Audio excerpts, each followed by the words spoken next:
Hello everybody, welcome to the channel, Talking with Jay Springett. I'm your host Jay, giving you a video on the channel today. We're going back through the beginning of the timeline of the MCU, and we're going to be starting with Iron Man 1, which I'm going to be reviewing on the channel for you guys today. Monday's release will be the next upload I'm going to be doing, and it's going to be the Incredible Hulk review. So stay tuned for that, guys. Subscribe, hit the bell. You do not want to miss any MCU content I've got coming for you. We're going to be reviewing all the MCU films right up until Endgame and Spider-Man Far From Home. Then we're going to rank them all from the worst to the best on this channel. I want you guys interacting with me and let me know your favourites and your opinions and stuff like that. This is as much your channel as it is mine. I don't just do reviews, guys. I do reactions as well as ranking videos from the worst to the best, and it's all involving movies, TV series and gaming. At the moment, as I said, it's mainly MCU based, because I'm super hyped for MCU stuff. That gets me pumped, it gets me going, gives you guys content which you guys enjoy and interact with me with.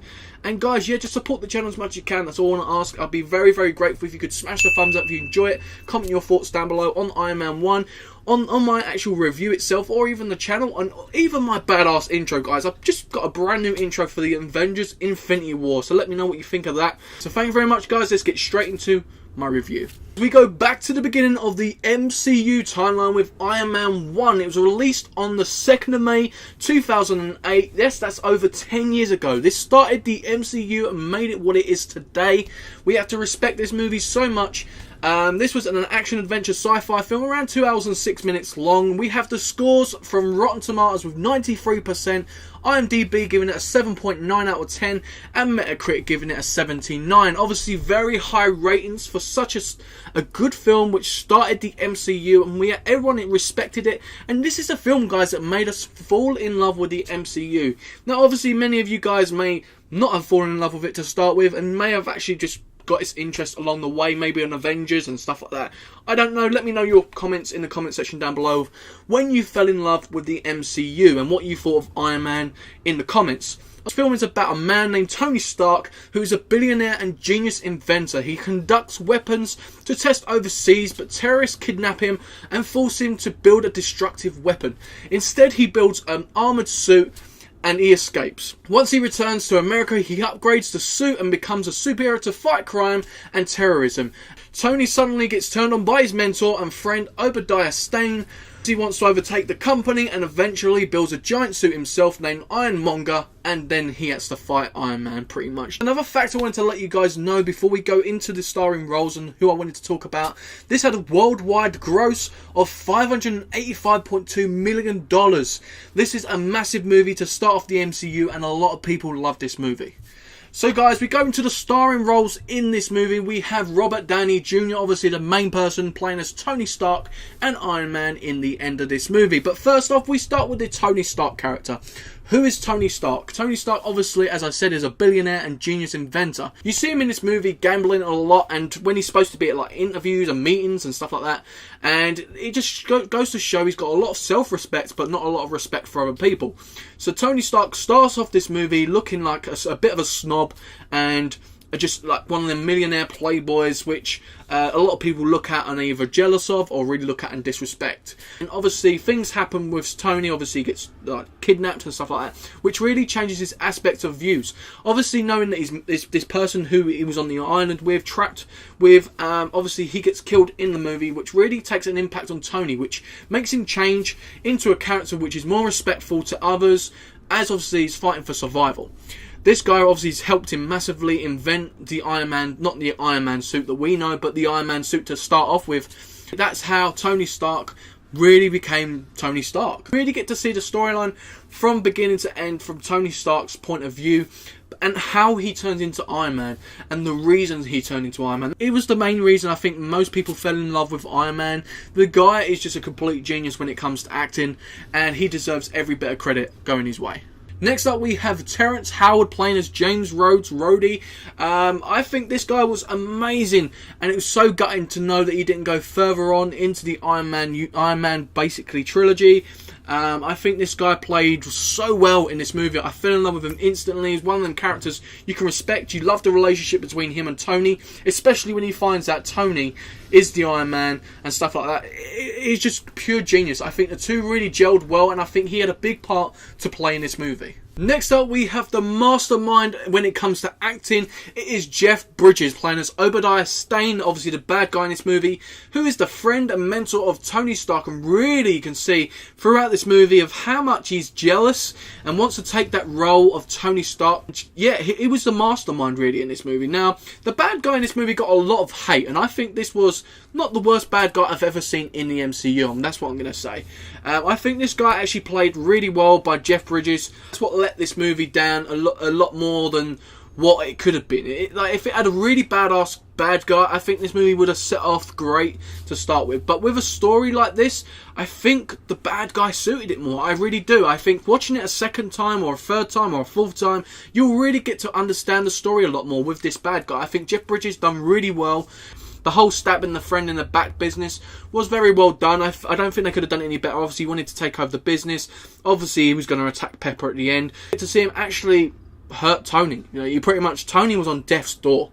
Like, that scene was badass. And I think, really in this movie, he could have done a lot more as a bad guy, but I don't think he wanted to. I think he just wanted to take the business and pretty much just take over the world with this new suit, Ironmonger. Gwyneth Paltrow playing as Pepper Potts. In this movie, Pepper Potts was different to what we've seen in the future, and that's what I liked. The growth of Pepper Potts throughout the movies, she's grown more confidence in the future of these films. In this movie, she was very shy, laid back. Obviously, she was the assistant of Tony Stark. You get to see their growth as a couple. Not a couple, well, yeah, pretty much as a couple, because they're a couple now. Pretty much gone through everything, because she's still stuck by Tony no matter what. That's one thing I really did like.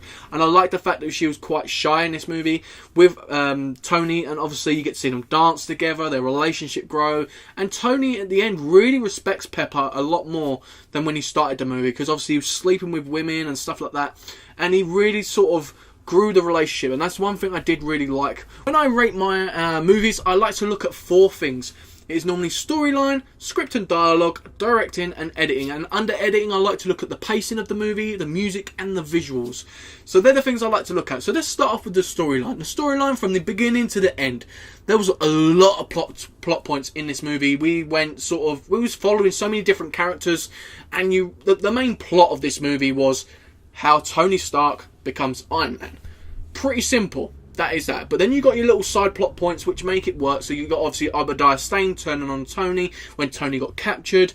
Obviously the death of the person who helped Tony on the island. You got his relationship with Pepper Potts. You got his relationship with Rhodey. You got all these little side plot points which were really, really well needed in the movie. And I think the storyline was really good. I don't think, for a first movie, I don't think at that time you would change it for anything. Gets a good mark from me. Next up, we have the script and the dialogue. Now, the script and the dialogue for Tony's part, perfect. I think we really got a good script for Tony Stark to start off the MCU. I think, obviously, you got that cocky, the snobby type character with Tony Stark, then grows gradually through the film to a hero at the end of this movie, as well as the relationships with the others around him. I think his role was great. I think Pepper Potts' script and dialogue was great. I think Rhodey was a bit held back because he was a side character, but so was Pepper, and I think Rhodey had a decent script. Obviously his relationship with Tony was great, but then on his standalone parts, I think he was held back quite a lot. But the main person I wanted to look at was the villain. Obadiah Stane's script and the dialogue, it was okay. I do think they could have done better. I think the main parts for him was when he turned. Once he turned, that script went really well. But all that stuff beforehand, he was just like the assistant to Tony, but it was just like, it weren't great. I think the dialogue could have been better. The only downfall of the script and the dialogue, in my opinion. So far, another good mark, really. Next up, we have the directing. Obviously, the director won an award in this movie for a good reason. It was directed well from beginning to the end. I didn't have no problem with the movie at all. I think the movie done very well, and I think the director deserves a pat on the back and obviously that award. Next up, and the last but not least, we have the editing. Now, obviously, this is pacing, music and visuals. So the pacing of the movie, you have your slow parts. I think the first half of this movie was very, very slow. You have some really good stuff in the beginning, but once he lands on the island, it drags. It really does drag. That's the part I find boring of the movie. That's my personal opinion. It doesn't get the perfect score because of that part. But the rest of the movie, I think, done very, very well. Even though on the island there was plot points in there that you needed to know, I think they could have done it a little bit better in my personal opinion. The music in this movie, you get some badass music, especially the AC/DC music in this film. I just love the music. That's my type of rock and roll. That's my type of music. I generally enjoyed the music in this movie. Next up and last but not least, we have the visuals. Obviously the visuals now are 10 times better than it was 10 years ago, so we have to respect it from that point of view. The visuals were well done back then. For a film at that time, I think it done a great job, and I don't think there was anything I could really sit there and say, wow, that was bad. I don't think there really was. You guys may have different opinions, but let me know what you thought about them 4 subjects in the comments section down below. So guys, it is rating time. So what we're going to rate it, it's going to be out of 10. It's either going to go really bad, good, or totally awesome. All my reviews on the channel so far haven't been below good, should I say. It's either been good or totally awesome. I've been very lucky with my reviews so far. I haven't reviewed a bad film. I'm going to give this movie a 8 out of 10. That pushes it towards an IMDb and a Metacritic score of 79 or 7.9. That sort of score. I think Rotten Tomatoes giving it a 93%. It's quite high. I understand why, because it's the start of the MCU and it does have a lot of good aspects to this movie. But I think the middle part of this movie really could have been done a little bit better. That's the one thing I really did struggle with, was the middle part of this movie. It isn't a movie I can watch all the time. It is one of the movies I watch every now and again. It is a great movie. I respect it for what it's done. I love Tony Stark and Iron Man. I love Pepper Potts. I love the characters in this movie. I think an 8 out of 10 is just perfect for it. I don't think you should go any higher than that. So guys, that makes this film totally awesome. Let me know in the comment section down below what you rate this movie out of 10. And don't forget to let me know your good points and bad points about this movie. And stay tuned for Monday's upload. I'm going to be reviewing the Incredible Hulk movie and so forth. You don't want to miss the MCU reviews I've got coming up. We're going to be reviewing all of these movies, then ranking them, obviously reviewing as well, obviously the Endgame and the Spider-Man Far From Home. And don't forget, we're going to rank them all from the worst to the best. I don't want you guys to miss it. I want you to join me on this channel by subscribing, hitting that bell, and don't forget, if you enjoy my videos, smash the thumbs up and comment down below. Interact with me and support me as much as you can. I'm very grateful, guys. I've been me, you've been you, and I'll see you next time on Talking with Jay Springett.